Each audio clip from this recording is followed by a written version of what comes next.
You walk into a bank vault thinking your valuables are protected by steel, codes, armed guards, and a century of Swiss banking reputation. The walls are concrete. The door weighs more than a car. There are cameras everywhere. You sign paperwork.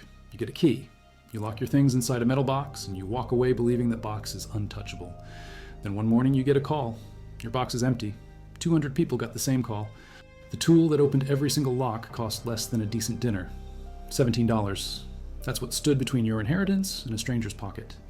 This is the story of how a cheap piece of metal defeated one of the most trusted security systems in Switzerland, and why the people who lost millions will probably never see their gold, their diamonds, their documents, or their family heirlooms again. It's also the story of why that same tool is still being used right now in cities across Europe, to empty boxes that people believe are safe. Have you ever stood in front of a safe deposit box and wondered what actually keeps your things protected? Is it the metal, the thickness of the vault door, the armed guard at the entrance, the insurance policy you signed but never actually read? Or is it just the belief, passed down through generations, that banks know what they're doing, that Swiss security means something real? Switzerland built its entire financial identity on two words: secrecy and security. For over 100 years, people from every corner of the world flew to Zurich, to Geneva, to Lugano, to Basel. They came carrying briefcases full of cash, jewelry wrapped in cloth, documents they couldn't risk leaving in their home countries. They rented small metal boxes inside reinforced bank vaults and walked away believing those boxes were beyond reach. Governments couldn't touch them. Thieves couldn't crack them. Even wars couldn't break them open. The Swiss banking system promised absolute protection. That promise was worth billions. But in 2007, in a private vault facility in the canton of Zurich, that promise shattered in one night. And the tool that broke it had been sitting on auction websites for years, available to anyone with a credit card and an internet connection.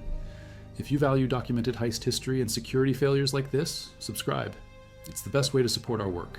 Also, comment from which city you're hearing this from.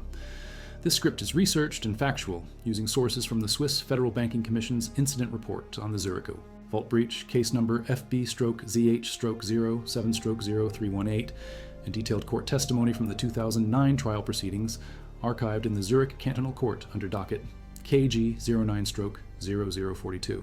These are records most people never dig into because they're buried deep in administrative legal files that require formal requests to access. We pulled them. Now back to the information. The facility was called Safebox Zurich. It wasn't one of the big banks. It operated independently but rented space inside a reinforced building at Seestrasse 43, a structure that once housed a Cold War-era emergency bunker built in 1962. When the Cold War ended, the building was sold to private investors who saw an opportunity. The walls were poured concrete, 60 centimeters thick. The main vault door weighed 3,000 kilograms, 3 tons of hardened steel from a decommissioned military installation in Austria. Once sealed, the door engaged 12 locking bolts, each 8 centimeters in diameter.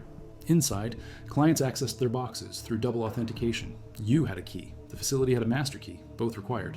You couldn't open your box alone. An employee inserted the master key into one keyway, while you inserted yours into the second. Turn both simultaneously, lock releases. Turn only one, nothing happens. The locks came from Lipp's Sicherheitstechnik, a German company founded in Velbert in 1952. 50 years of high security locks for banks and vaults across Europe.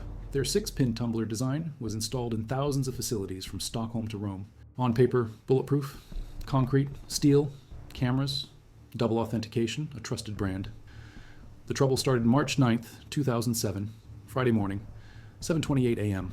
The facility manager, Thomas Gerber, arrived early. He parked his Volkswagen in the underground garage and took the elevator to the ground floor entrance. He swiped his card. The door unlocked. He walked toward the vault. Then he saw it. The vault door was open, propped with a steel wedge jammed under the lower edge. Gerber stopped. He stared at the wedge, a simple triangular piece of metal, hardware store standard. But it shouldn't have been there. The vault door was always closed overnight. Always. Protocol. He pulled his phone and called Martin Keller, head of security. Keller lived 12 minutes away. Arrived at 7:41. Together they stood in the doorway staring at the wedge. Keller bent down, examined it without touching. One word: professionals. They walked inside. Rectangular vault, 8 by 12 meters. Metal boxes lined 3 walls, each numbered. Sizes ranged from 10 centimeters to 40 centimeters tall. Smallest rented for 200 Swiss francs yearly. Largest, 1,500. Nothing looked disturbed. No forced boxes, no debris, no crowbars, no thermite burns, no drill marks. Clean walls, clean floor. Even the wedge looked new. They checked boxes one by one. Box 14, empty. Box 19, empty. Box 23, empty. Gerber's stomach dropped. He moved faster, pulling his master key, checking randomly. Some boxes still full, some weren't. No pattern, no systematic sweep. Targeted selection. Keller checked the cameras. Security office down the hall, locked with standard key. Door still locked. He unlocked it, went inside. Monitor displayed 4 feeds. Vault entrance, hallway, elevator. Garage, all empty, quiet. Timestamp. Read 9:14 a.m. Live feed. He rewound. Empty hallways back through the night. Then at 11:47 p.m., the footage jumped. All 4 feeds switched to loop. Same empty hallway repeating every 4 minutes, 17 seconds. Loop ran until 6:52 a.m., then switched back to live. Someone had accessed the recording system, replaced live footage with pre-recorded material, restored it before dawn. The DVR was password protected, changed monthly, known only to Gerber and Keller, no remote access. You had to be in the room physically to tamper with it, which meant someone had been in the security office, had the key. This wasn't random. By noon, confirmed scope. 207 boxes opened. Every lock showed 0 damage, no scratches, no drill marks, no forced entry. Each turned smoothly, professionally relatched. Tumblers aligned, springs functional, cylinders rotated freely, like someone used correct keys. But clients still had their keys. Gerber checked 6 randomly, all confirmed possession. And facility master keys were locked in a time delay safe in Gerber's office, requiring 2 employees simultaneously during business. Hours, 1 code plus 1 fingerprint. Logs showed last access was Tuesday, March 6th, when Keller retrieved keys for a client. Keys returned, safe locked immediately, so whoever did this didn't have master keys, didn't have client keys, yet opened 207 locks in under 7 hours. The Swiss Federal Banking Commission launched immediate investigation. Arrived Saturday, March 10th, with forensic teams, lock specialists, financial auditors, photographed everything, dusted for prints, pulled access logs, interviewed Gerber and Keller separately, together, separately again. Press picked it up Monday. Neue Zürcher. Zeitung ran brief, notice page 6. Private vault reports theft. By Tuesday, front page. By Wednesday, international. Financial Times, Der Spiegel, Le Monde, Guardian. Safebox Zurich refused to release client names, citing Swiss banking privacy laws, but within days, details leaked. They always do. Belgian diamond dealer Mark de Vos lost 4.2 million euros in uncut stones, stored temporarily while arranging Tel Aviv's sale. Box 68, cleaned out. Austrian businessman Klaus Brunner lost gold bars. 12 bars, 1 kilogram each, market value 1.8 million euros. Stored 7 years for inheritance. Box 94, empty. Swiss attorney Heidi Vogel's family trust lost 19th century jewelry. 900,000 francs. Grandmother's pieces dating to 1870. Necklaces, bracelets, rings. Box 41, gone. One client never came forward publicly, lost only papers. Documents worth nothing monetarily, but could destroy 3 political careers if published. Lawyer refused to elaborate. Box 133, empty. Swiss federal police brought specialists, locksmiths from Basel, Bern, Geneva, vault engineers from Lips, security consultants. They photographed every lock under magnification, analyzed scratches, wear patterns, pin alignment, tested each lock with original keys. Every lock still worked perfectly, and slowly they understood. Lips lock system used pin tumbler design, common across Europe. 6 pins per lock, each pin at one of 10 possible depths, 0 to 9 millimeters. Mathematical combinations, 10 to the 6th power, 1 million possible keys. In practice, Lips didn't use all million. Certain depths couldn't sit adjacent, certain patterns too common in PIC databases. Actual usable key space closer to 300,000 combinations, still enough to prevent random guessing, still enough to stop brute force. Picking one lock with traditional tools took 10 to 20 minutes for skilled locksmiths. Picking 200 in one night, theoretically possible, but required teams working simultaneously, high failure rate. And locks showed no pick marks, no scratches, no manipulation evidence, unless you didn't pick them. Investigators found something near box 82. Small steel tool, 12 centimeters long, thin curved tip, textured rubber grip, 30 grams. Dropped or left behind, sitting where floor met wall. Locksmith Ernst Huber, 32 years industry experience, picked it up and recognized it immediately. Turned it over, examined under magnifying glass. One word, decoder. Not a pick, a decoder. Pick tries to push pins through feel, patience, trial, and error. Insert tension wrench for rotational pressure. Insert pick. Manipulate each pin, feel for binding pin preventing rotation, lift it just enough. Cylinder turns slightly, move to next pin. Repeat. Slow, imprecise. Leaves marks. Decoder doesn't manipulate. It reads, slides into keyway alongside pins, measures them, tells you exact depth of each pin position.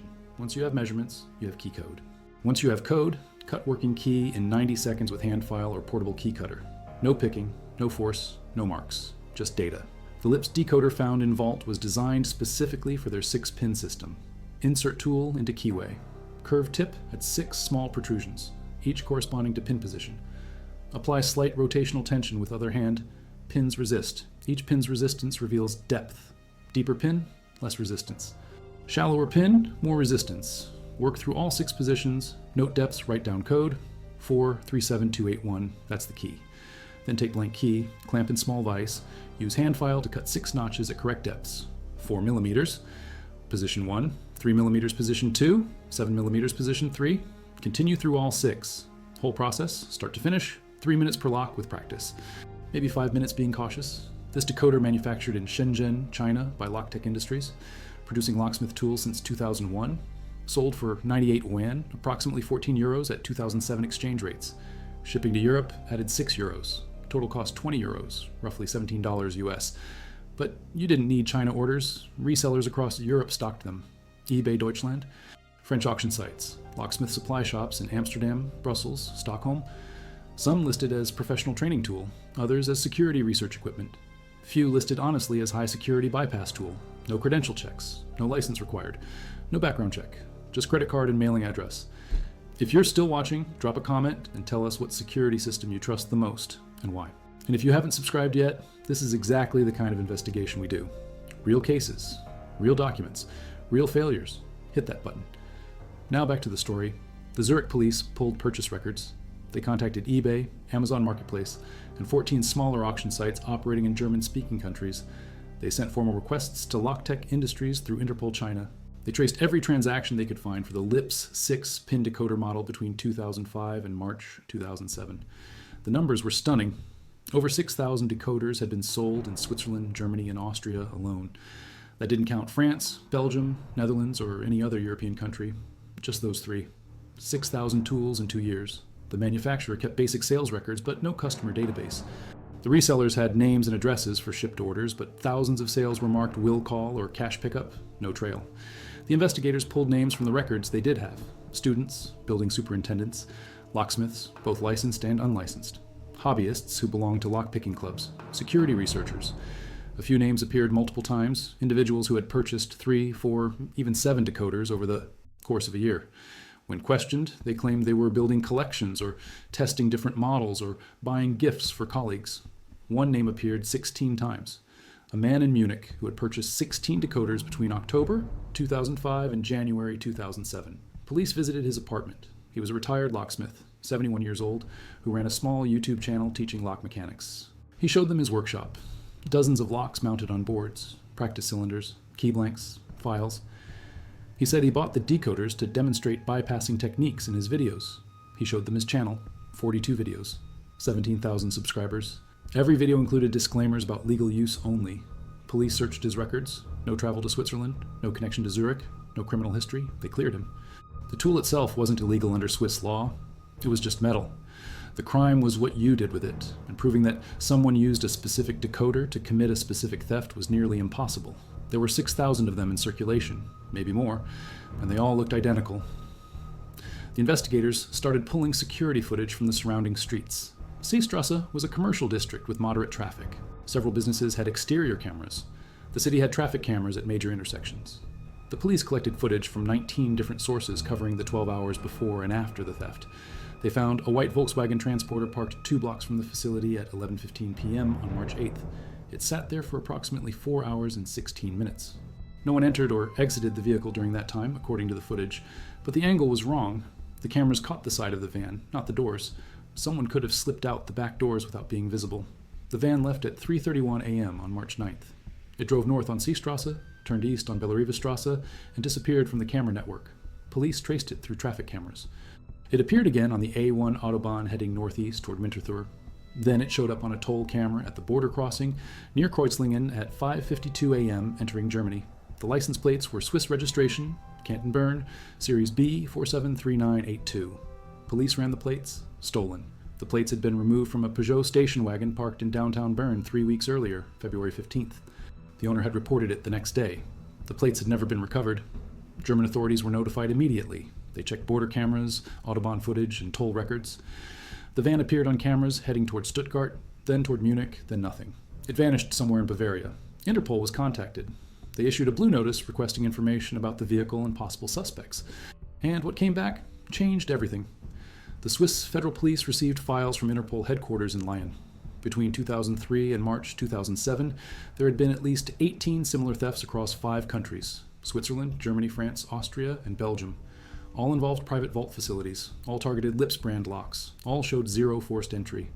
All occurred during nighttime hours when facilities were closed.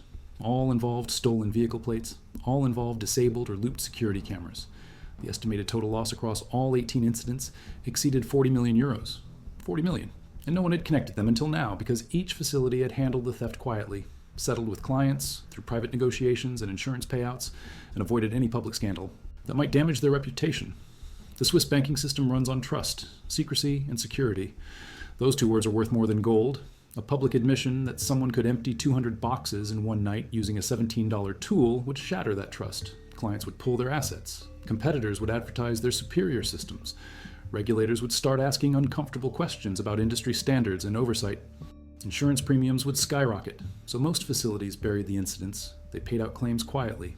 They upgraded their lock systems. They installed more cameras. They hired more guards. And they said absolutely nothing to anyone outside their legal and insurance teams. But the Zurich case was different.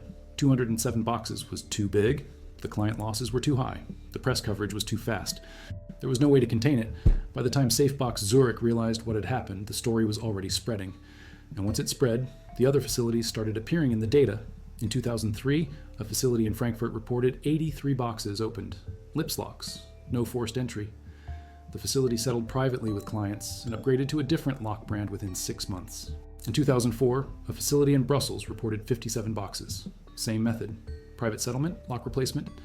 In 2005, a facility in Vienna reported 112 boxes. Same pattern, same outcome. In 2006, a facility in Geneva, less than an hour from Zurich, reported 41 boxes. The facility closed entirely within a year and sold the building. Each incident followed the same playbook. Nighttime entry, camera manipulation, targeted box selection, clean exit, no physical evidence beyond the open locks. And in every case where investigators looked closely, they found decoder marks, tiny scratches inside the keyway that suggested a tool had been inserted repeatedly to measure pin depths. The marks were almost invisible unless you knew what to look for. They were easily mistaken for normal wear. The profile started forming. One person or one group. Systematic, patient, professional, moving across countries, waiting months between jobs, selecting facilities with lips locks, researching layouts, watching schedules, planning exits, never hitting the same city twice, never leaving forensic evidence, never getting caught on camera in a way that revealed identity.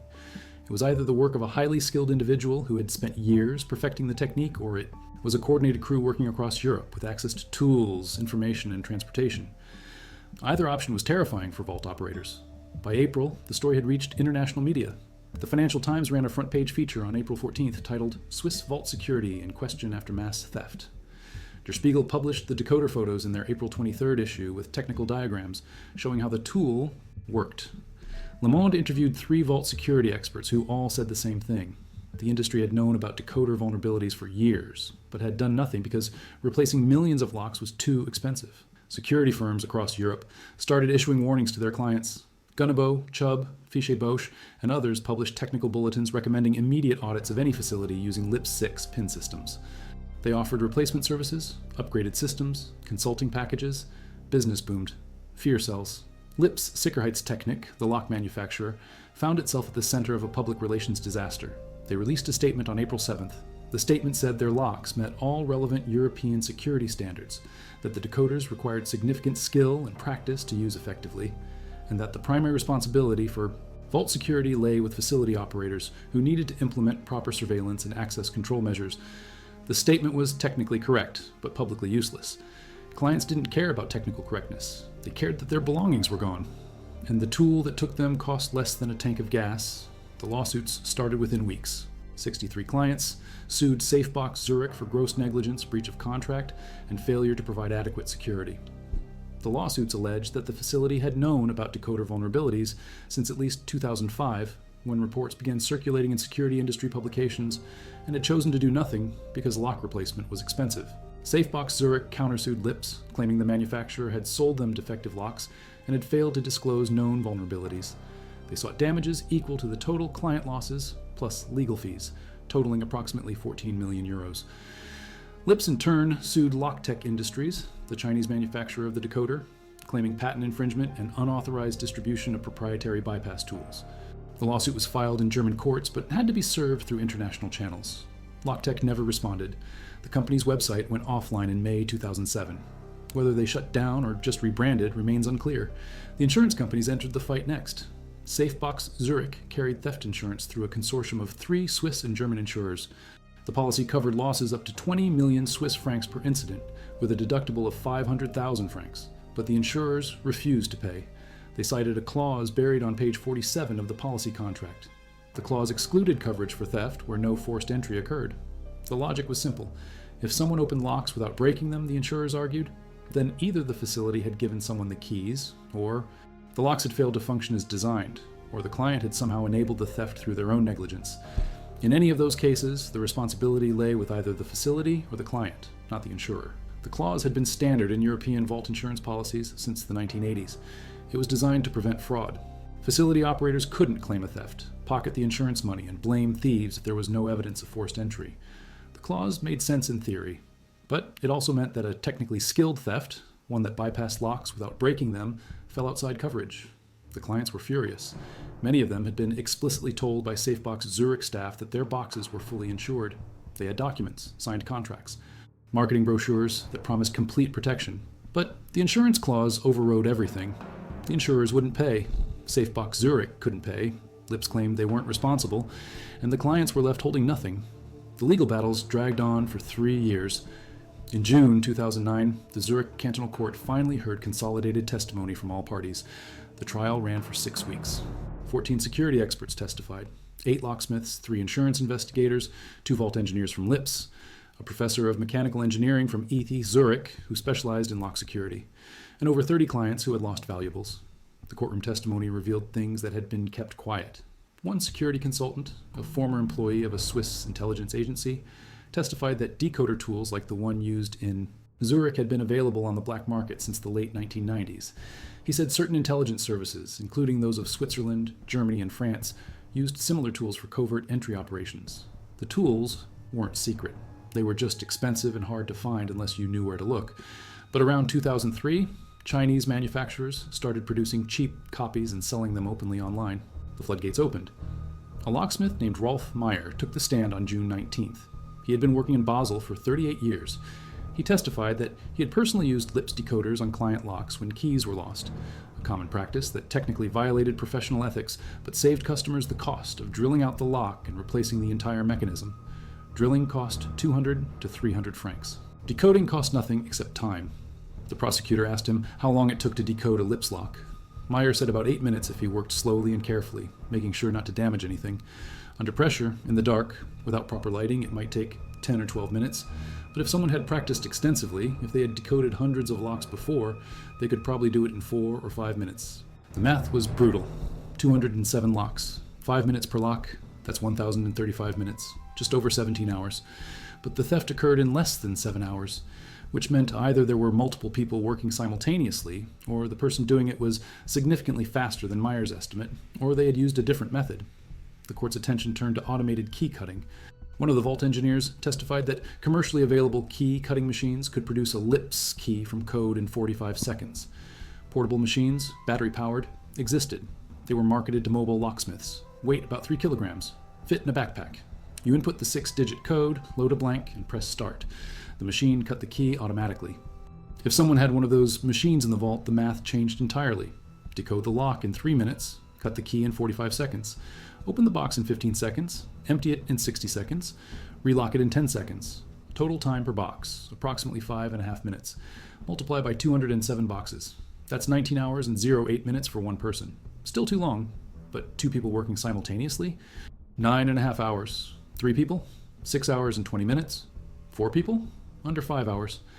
That fit the timeline perfectly. 4 people, each with a decoder and a portable key cutter, working methodically through the vault from 11:47 p.m. to approximately 3:15 a.m. 3.5 hours, 50 boxes each.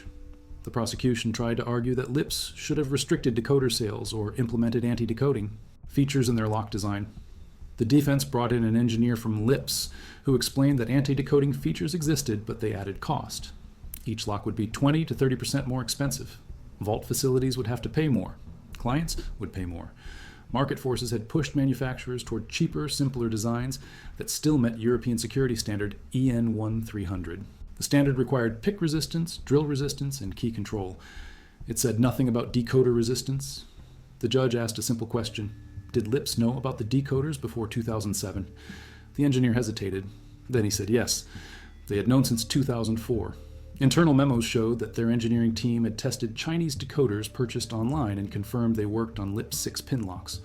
The team had recommended design changes. Management had declined, citing cost and market competition. The courtroom went silent. The judge issued his ruling on August 4, 2009. Lips Sicherheitstechnik was not liable for the losses because the locks had functioned as designed and met all applicable standards. The responsibility for vault security lay with facility operators, who were required to implement layered security. Measures including surveillance, access control, and regular audits. Safebox Zurich was found negligent for failing to upgrade locks after industry warnings about decoder vulnerabilities became public in 2005. The court ordered Safebox Zurich to pay 63 clients a total of 8.4 million Swiss francs in damages. The company filed for bankruptcy protection the same day. The bankruptcy proceedings revealed that Safebox Zurich had total assets of 2.1 million francs. After legal fees and secured debts, there was approximately 300,000 francs available for client claims. That worked out to less than 5 cents on the dollar. Most clients never recovered their losses. The insurance companies paid partial claims to 67 people after additional litigation, averaging about 30% of declared value, and only after clients signed agreements releasing all future claims. The payments took 2 years. By the time checks arrived, some clients had given up entirely, others had died. A few had gone bankrupt themselves. The rest received nothing. Many had stored items that were difficult to prove or value. Family jewelry passed down through generations with no receipts or appraisals. Foreign currency that couldn't be tracked. Gold bars purchased decades earlier with cash, documents, photographs, letters, things that existed in memory but not on any official record. The 207 boxes remained empty. In 2010, Safebox Zurich sold the building at Seestrasse 43 to a real estate developer for 4.8 million Swiss francs. The developer filed plans to convert the structure into luxury apartments. The vault was sealed with poured concrete and drywall. The steel door was removed and sold to a Cold War museum in Basel for 32,000 francs. It sits there now in a permanent exhibition about civil defense infrastructure. The placard mentions nothing about the theft. It simply says the door was decommissioned in 2010 after the facility closed, but the decoder remained in circulation, and so did the method. In 2012, a private vault facility in Lyon, France, reported a theft on February 7th. 31 boxes opened, no forced entry, Lips locks, same decoder marks under magnification. Surveillance cameras had been looped between 1:15 a.m. and 4:30 a.m. A vehicle matching the description of a white transporter was spotted on nearby streets, but plates were unreadable in the footage. Police investigated for 6 months. No arrests. The facility upgraded to electronic locks and settled quietly with clients. In 2014, Munich. A facility in the Schwabing district reported a theft on June 22nd. 41 boxes, same pattern. Cameras disabled. Lips locks decoded. This time police found 2 decoders left behind, both identical to the Zurich tool. DNA testing revealed nothing. Fingerprints revealed nothing. The tools had been wiped clean or handled with gloves. Investigation closed after 8 months. No suspects. In 2016, Vienna, a facility near Stephansplatz, reported 63 boxes on September 3rd. Same method, same lock type, but this time there was a difference. The facility had installed motion sensors 6 months earlier as part of a security upgrade. The sensors triggered at 1:38 a.m. Police arrived at 1:52 a.m., 14 minutes. The vault was empty. The thieves had already left. But they had left something behind. A portable key-cutting machine, battery-powered, sitting on the floor near the vault door. Police traced the serial number. It had been purchased at a locksmith supply shop in Hamburg in March 2016, paid in cash. The shop had no security cameras. The purchase receipt showed no name. By 2018, security firms estimated that over 200 private vault facilities across Europe had been hit using decoder-based methods. The number was imprecise because many facilities still refused to report thefts publicly. They handled them internally, through insurance claims and private settlements, avoiding any publicity that might damage client trust. The pattern was global now, not just lips locks, other brands too. European manufacturers, American manufacturers, Asian manufacturers. The decoder market had expanded. Chinese manufacturers produced tools for dozens of lock types. You could buy them online. Trade shows sold them openly. Locksmith conventions had booths displaying them. YouTube channels demonstrated them. The knowledge had spread beyond professional circles into hobbyist communities and, inevitably, into criminal networks. Lock manufacturers responded slowly. Lips stopped producing their 6-pin tumbler design in 2015. They introduced a new model with sidebars, security pins, and modified keyways that existing decoders couldn't read. But by then, millions of the old locks were still installed across Europe. Replacing them all would cost hundreds of millions of euros. Most facilities added cameras, guards, and access restrictions instead. They bet on deterrence rather than fixing the fundamental vulnerability. And the thefts continued. Different cities, different facilities, same method. The technology was out there, the knowledge was out there, the tools were out there. And vault operators continued to believe that concrete walls and steel doors were enough. The Swiss government eventually passed new legislation. Federal Council Decree 789/2017, enacted March 15, 2017, required all private vault facilities operating in Switzerland to maintain independent video archives, stored at off-site locations, with minimum retention of 90 days. Facilities were required to conduct random lock audits quarterly, testing a minimum of 5% of all installed locks for signs of tampering or decoder use. And they were required to carry mandatory theft insurance covering full replacement value of contents, with no exclusions for non-forced entry. But the law only applied to facilities licensed after January 1st, 2018. Existing facilities were grandfathered in under old standards. They could voluntarily comply, and many did to attract new clients, but they weren't legally required to spend millions on upgrades. The result was a two-tier system. New facilities advertised decoder-proof locks and comprehensive insurance. Old facilities quietly hoped nothing would happen. The people who lost their belongings in Zurich never got closure. No arrests, no recovered property, no complete answers. Some believed it was inside help, that someone working at Safebox Zurich had provided information to an external crew. Others believed it was a professional organization, a crew working systematically across Europe, probably Eastern European, based on similar theft patterns in other industries. A few believed it was a single person, someone who had devoted years to perfecting the technique, moving carefully from one facility to another, always one step ahead. The Swiss federal police kept the case open but inactive. They had the forensic evidence. They had the patterns. They had the timeline. But they had no suspects with enough evidence to prosecute. The statute of limitations for theft in Switzerland was 15 years from the date of the crime. The Zurich theft occurred March 8th to 9th, 2007. The statute expired on March 9th, 2022. After that date, whoever did it could never be prosecuted, even if they walked into a police station with a signed confession and the stolen items. In 2023, something strange happened. Hamburg police arrested a man on July 12th for unrelated financial fraud charges. Standard search warrant. They entered his apartment in the Altona district. What they found surprised them. 14 Lips decoders, various models. A portable key-cutting machine, battery-powered, same brand as the one found in Vienna. A laptop with spreadsheet files listing vault facility addresses across 7 countries, including Switzerland, Germany, France, Austria, Belgium, Netherlands, and Czech Republic. Next to each address were dates, some crossed out, some circled. The dates ranged from 2006 to 2022, and a notebook, handwritten, containing technical notes about lock mechanisms, pin depths, cutting tolerances, and timing estimates. The man was 63 years old, name withheld under German privacy law. He had worked as a building superintendent in Hamburg for 31 years, managing apartment complexes and commercial buildings. His job gave him access to hundreds of keys. He was responsible for helping tenants who locked themselves out. He installed new locks when owners requested it. He maintained security systems. His entire professional life revolved around locks, keys, and access control. Hamburg police contacted Swiss authorities immediately. They shared the evidence. Swiss investigators traveled to Hamburg to examine the materials. They compared the decoder models to the one found in Zurich. Perfect match. They analyzed the spreadsheet. Safebox Zurich appeared on the list with a date, March 08, 2007.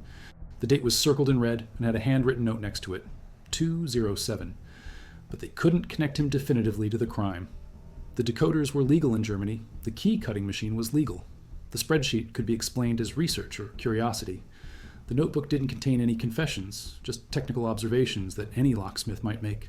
His lawyer argued that his client was a hobbyist who studied lock mechanisms in his free time, a common interest among people in building management and security. German prosecutors charged him only with the fraud crimes he had been arrested for initially: embezzlement of building maintenance funds. He was convicted and sentenced to 2 years in prison, released in August 2024 after serving 18 months with good behavior. The tools and materials were returned to him by court order because they weren't illegal and couldn't be connected to any specific crime. 3 weeks after his release, on September 19, 2024, a private vault facility in Brussels reported a theft. 79 boxes opened overnight. No forced entry, no suspects. Surveillance cameras looped between 12:30 a.m. and 5:15 a.m. Locks decoded, same method. Police investigated. They found 2 decoders left behind, both identical to the models found in the Hamburg apartment. Belgian authorities requested information from German and Swiss police. They asked if the man released in Hamburg could be questioned. German police visited his registered address in Hamburg. He had moved. No forwarding address. His parole officer had no contact information. He had checked in as required through September 2nd, then stopped. A warrant was issued for a parole violation. He hasn't been found. The clients in Brussels still have their keys. Their boxes are empty. Meanwhile, in Zurich, the building that once housed Safebox Zurich now sells for €6 million per floor. The vault door, that 3,000-kilogram monster, was removed during renovation and sold to a museum in Basel. It sits in a display about Cold War infrastructure. Tourists take photos in front of it. The placard mentions nothing about the theft. It just says the door was decommissioned in 2010. But if you look closely at the lock mechanism, you can still see the keyway. It's a lips model, 6 pins. Standard European design. The kind a $17 tool could open in 5 minutes if you knew what you were doing. No one at the museum seems to notice.